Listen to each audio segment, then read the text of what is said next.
It's a complicated science, and I've been fortunate enough to be part of some discussions and implementation where a very innovative trick was invented, which is data encryption at source. So data encryption at source means the builder encrypts the data and keeps the key with himself. This key is supplied to the SaaS platform operator only when the tendering opening event is happening electronically. So by that, what you have done is you have secure your data at the bidder's point, which is data at rest. It is encrypted and the key is the bidder. Now, when it travels over the net, it is encrypted. It cannot be decrypted without this key. So you have sealed that data in motion. It lands onto the platform's database. The database administrator again is helpless in looking at this data because the encryption key is with the bidder himself. Now, at the point of time when the tender opening is happening, now we all will be attending this remotely. That is when the bidder supplies the key to the evaluating agency, and this unlocks the data in the database. So we've been able to, by this technology, able to ensure that data at rest, in motion and again at rest, is being taken care of. So this is quite an innovative way, and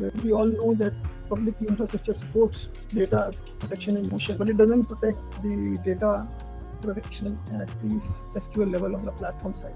And that is where bidder's encryption key comes. So you have a two-level security, bidder's key and PKI. One of the ways, and there are many other ways, but this is one of the safest ways and not very expensive to be able to do. So yes, there are challenges, but there are solutions to address the challenges that have been faced. And at the same time, the transparency can be maintained too by following